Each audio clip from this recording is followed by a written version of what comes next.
Hello, Leo. Welcome to your quantum entanglement reading with me, Jocelyn, the Quantum Queen.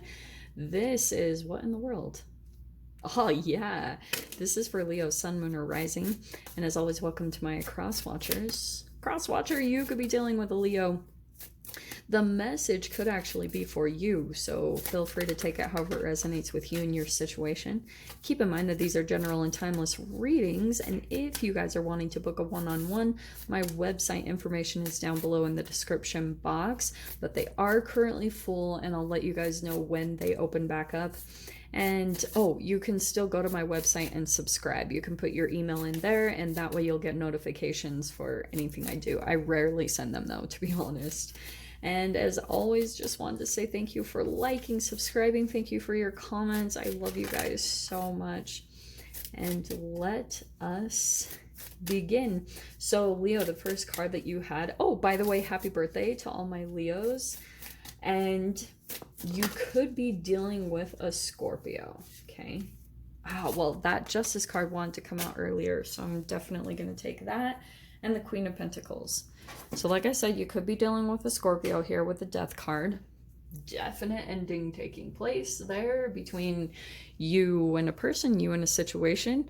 If it's not an ending, it's a freaking transformation that you're going through. Like, you could be coming out of your shell in some way, shape, or form and just transforming, shedding the layer of yourself.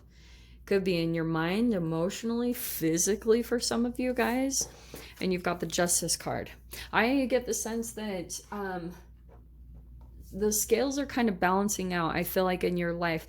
It's energetically. The more that you work on your transformation, this is why I bring in so much science, because the more that you dedicate yourself to your transformation, and it's not always easy because a lot of the times you're fighting with your own DNA and you're fighting with a lot of stuff passed down through your parents. So if they didn't take care of themselves and parent themselves properly, because that's also what happened to them, then that's where you need to go through the rebuilding process, which I feel like is what you're doing with the Queen of Pentacles. Okay, so maybe you're working on your health, but this is working on the tangible and the material. So like I said, you could be dealing with Capricorn, Taurus, Virgo. We've got Libra and then Scorpio. Those could be any of the ones in the mix, but don't have to be. Okay, so here's the thing. I get the sense that there is a person that you're ending things with because you're feeling more balanced. And the more and more you're feeling balanced and you're having stability come into your life in some way, shape, or form, it's giving you more motivation to be able to kind of cut away.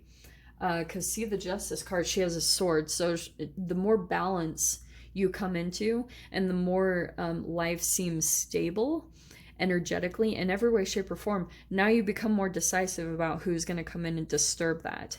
So, and that's the power of that, because your awareness of the instability of your life when things were chaotic and out of balance gives you that, like, no, you're not coming in, you know?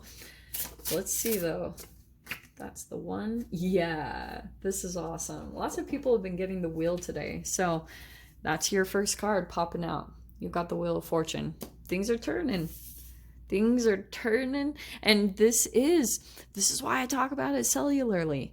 Because when your cells come back into balance, then your life balances out. Your emotions balance out. Everything starts to be affected there. Okay? And the more you do that, and then you see a result, because it's going to come in a tangible way. So maybe you guys will have like abundance that comes in, or you'll have, like, what's another example? You'll just see an actual material manifestation come in as a reflection to the changes that you're committing to and that you're making. And this is consistent. This is something that you're like, even though maybe at times you'll fall, you'll go back to rock bottom and you'll go back to certain energies, because at the core and the foundation of you is some type of lower energy, whatever you guys grew up with, like shame, guilt, and fear, all that stuff. Everyone has a freaking shadow.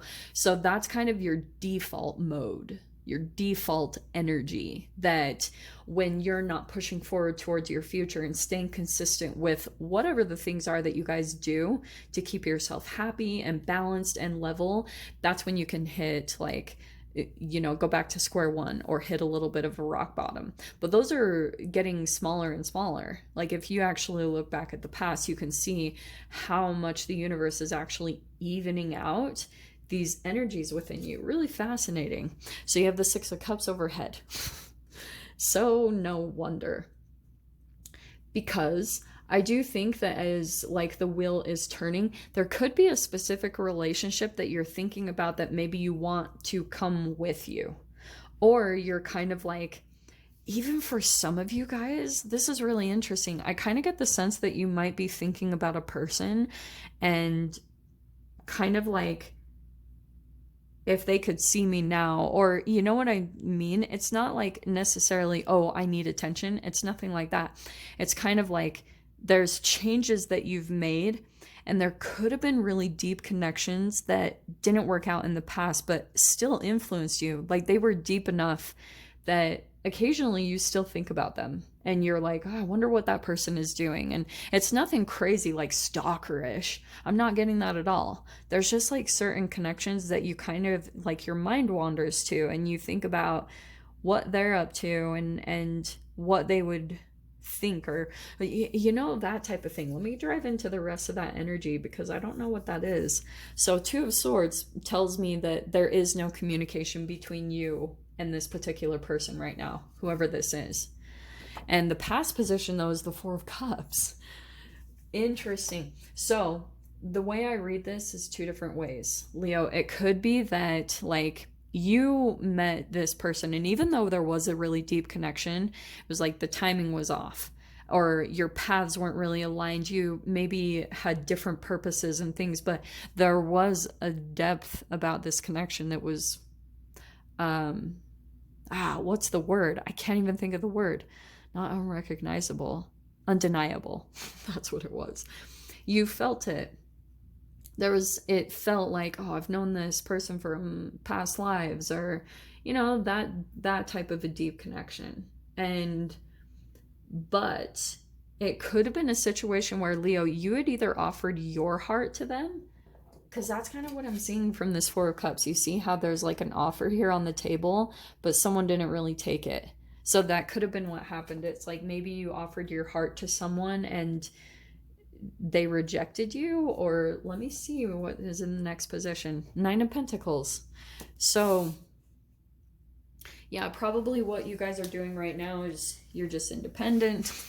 Everyone's been getting that in the reads today. It's really hilarious because I think all the tarot readers on YouTube have kind of pushed everyone to just be like single and independent and focus on your finances. Like, because it's like that's the only real way that we can find freaking stability, because relationships are so chaotic.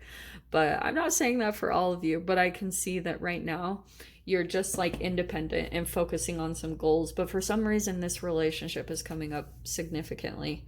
In the Fear position is the Moon. That's fascinating. So that could be a part of the Aquarius full moon that we just had. That's going to trigger some things, and maybe that's why a little bit of this connection is coming up.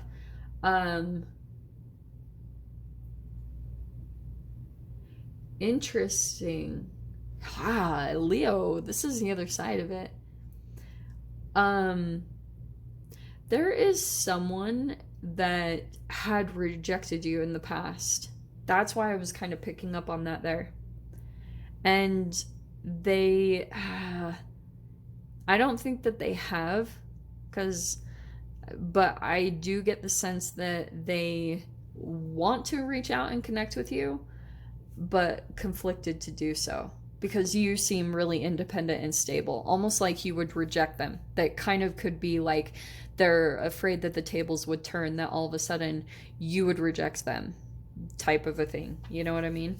In the Strength position is the World. Oh, I'm so excited. I haven't pulled this out at all yet today. So there's the World right there. Is done. Your transformation has made you close out a cycle in your life. So there could be certain people that's why that death is coming in so significantly, because now that your life is becoming more stable and balanced, you're completely closing a chapter. And I also get the sense that you guys are looking, these two are balancing out in a way. You're trying to possibly maintain all of these elements, right? Because you have everything in here, the swords, the cups, the pentacles, and the wands. So you could be right now looking for a completion in you, and you're looking to fulfill all these aspects of your life. You want something. Look how cool these cards are. See the two snakes? I love that. You want something to fulfill you emotionally. You want it to be mentally stimulating. You want to learn a lot of things. You want to have abundance and stability that comes along with it, pentacles. And you want to have like a lot of energy. You want action and drive. You want it to be passionate. So I can see that's what you're trying to like maintain, or what you're trying to complete in this Nine of Pentacles. So here you are, maybe developing something like a business or something like that causes you to conjure up the emotions of independence, freedom, all that good stuff. And here you are working on that. That's what I see is happening, because this could also be a crossroads. There's a lot of entanglement in here. In your mind, we have the Judgment. Okay, that makes sense. You've got this Justice, you've got a lot of really intense major arcanas, I'm not gonna lie. And 3 lining up right along there. So I want to say that, and that's why you've got the Wheel card right here, because you are going through a major shift, okay? This is gonna be chapter shift. I almost get the sense September you're gonna see something as far as like, you're going through an awakening, though. There's a part of you, you're waking up, you're almost going through this rebirth, because I feel like this is you. Now, oh, look at that, though. Your last cards, no freaking way. You have the Queen of Pentacles again. So you have the Eight of Cups and this Queen of Pentacles. That's what I was getting. I think you guys are walking away from this particular person. That's why maybe it was coming out at the beginning. Like you could be walking away from someone at the same exact time, because I feel as though this is a person that you had attracted at a time where, like, here you were, there were things that were off. It wasn't completely aligned energetically, okay? And even though there's some level of stability here, there's something missing. And that's why I was talking about those details in the World card, because that's very specific in this connection. And that's what I'm going to dive into in the extended. So if you guys want to join me over there, feel free. Go down below, click on the Vimeo link, and I'll see you over there. But Leo, if this is where we leave things, I'm sending you guys so much love, wishing you all the very best, and I'll see you in your next reading. Take care.